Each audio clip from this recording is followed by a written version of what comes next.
Hi, this is Manoj Yadav and you are watching Mechanotherapy. So guys, today we are going to discuss the third mechanical actuator, that is gear and gear drive. In our previous class we discussed about belt drive, and I told you that belt drive is used when the distance between shaft is much. Now if the distance between the two shafts is less, then for power transmission we use gears. A gear is a wheel with teeth cut on its periphery. A number of teeth are cut on the periphery of a circular wheel. Now power is transmitted from one shaft to another when center distances are relatively short. That is, the distance between the two shafts is short, then we use gear drive.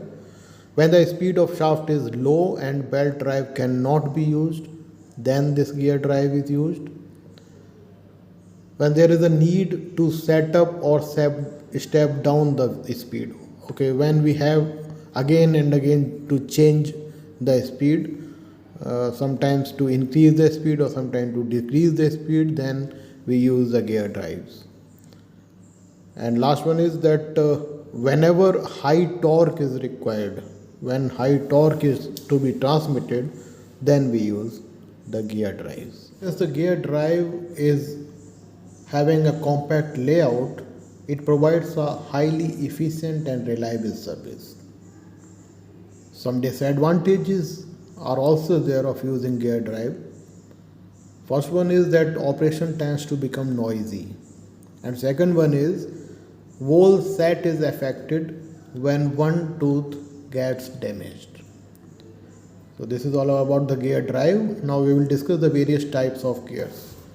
First gear is Spur Gear. It is a cylindrical gear whose tooth traces are straight lines parallel to gear axis.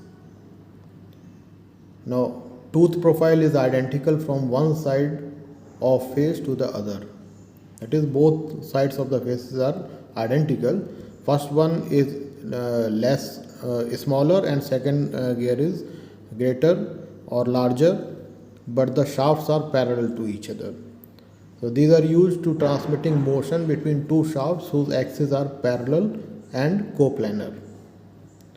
Spur gears are used in speed change mechanism of lathe machine. You can see in the diagram also.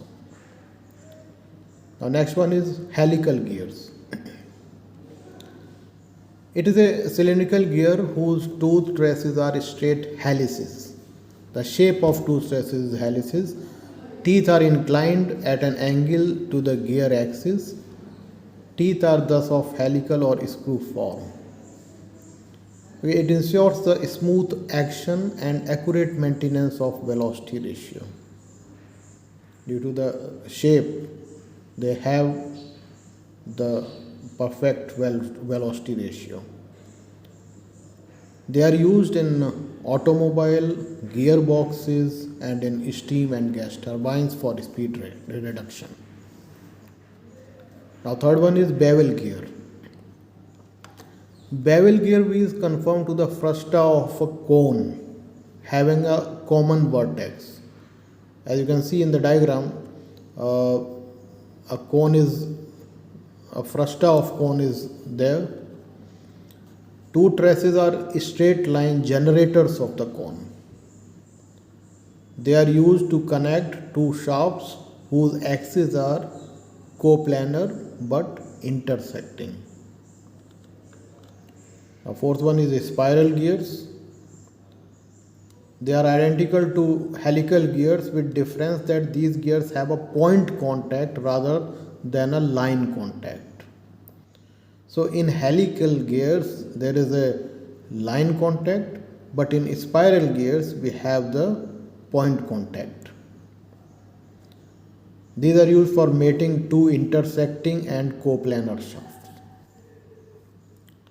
Fifth one is worm gear. As you can see in the diagram, the system consists of a worm, which is a part of a screw. Worm matches with teeth on a gear wheel called worm wheel. So the circular part, that is known as worm wheel, and the straight part, that is known as worm. Now it is used for connecting two non-parallel, non-intersecting shafts at right angles. This is worm wheel. Next one is rack and pinion. You can also see the diagram of rack and pinion. A rack is a straight line spur gear of infinite diameter. That is, the horizontal part is rack. It matches with the circular wheel called pinion. It is used where linear motion is to be converted into rotary motion and vice versa. So this is all about the various types of gears. I hope you must have enjoyed the video. Thank you everyone.